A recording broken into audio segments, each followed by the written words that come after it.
see, millega me tegeleme, on tegelikult suunatud väga kaugele, see on perspektiiviga üritus, et me ei näe neid vilju ja tulemust kohe, me näeme praegu, naudime seda ilusat tantsu, mis toimub lava peal, aga see on ainult jäämäe väike tipp. Tegelikult me rajame alust tantsukunstile tulevikus. See tähendab seda, et 5-10-15 aasta pärast on need noored,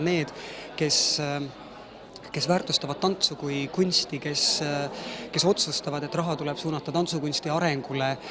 Võib-olla meie tulevane kultuuriminister praegu tantsib Estonia teatris, loobib prahti praegu küll hetkel valesse kohta ja teeb ulakus seal lava peal ja ajab midagi lava peal sassi, aga 10 aasta pärast tema ütleb, et jah, me ehitame sellise tantsukompleksi, me ehitame sellise koha, kus saab teha tantsu ööpäevaringselt, me võimaldame tantsuõpetajatele väärilist palka, sest see töö on nii tänuväärne, nii et ma arvan, et see on alus selleks, et 50 aasta pärast Eesti tantsuelu oleks heal järjel. Me tahame ka endale tõestada, et on olemas ikkagi see tantsurahvas siin Eestis, kes armastab tantsida ja kes usub sellesse, et tantsus peitub mingi jõud ja tants on samasugune kunst nagu kõik teised kunstidki.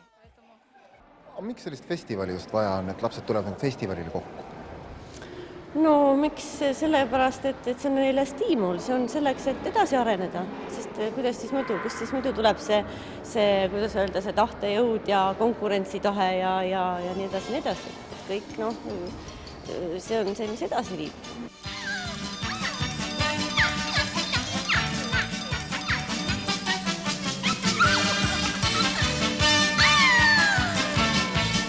Maailma info, uus kogemus tuleb meile uksest aknast sisse ja lapsed võtavad selle uskumatult kiiresti vastu.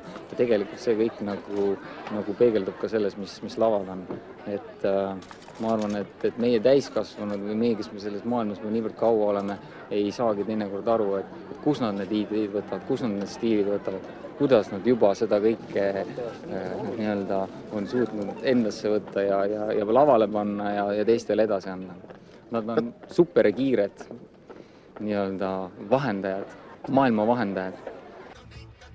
Võib-olla see ongi hea, et tantsumaastikul on niivõrd erinevad mõtlemised, sest eks tants hakkab ju tegelikult mõtlemisest peale. Ja see tants on siis mõte läbi liigutuste, läbi emotsioonide.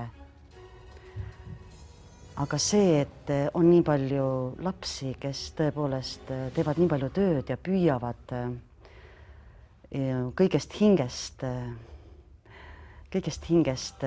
tantsida, juba see on suur väärtus. Noored tantsid on siiski järjest rohkem teadlikumad, et kus nad on laval ja mida nad tegema peavad või millist emotsiooni nad peaksid kandma või millist sõnumit, et näha, et see noor tantsija on järjest rohkem teadlik ja ise nagu huvitub sellest. Enamasti pole asi peas. Asi võib olla hoopis milleski muus. Näiteks taskus. Õige pea leiangi sealt midagi. Närimiskummi, mis võib pakkuda meeldivat tegevust peaaegu igaühele, sest inimestele meeldib midagi närida. Pealegi ei pea sealjuures peategevus soiku jääma. I think for the teachers to be inspiring, I think that's what we always do, inspiration, mentorship, creating a safe environment where the students feel supported, where each individual student is able to rise to the level that they are able to rise to, because we all have different talents and strengths.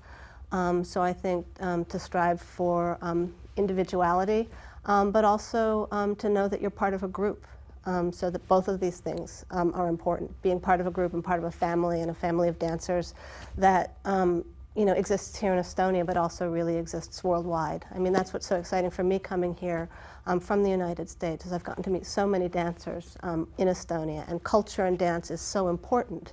And it's a language that we have, that we can speak together, whether I speak Estonian or you speak English or we speak Russian or we speak French. We have this language of the body where we can communicate to each other and share what we know and what we feel. Koolitants.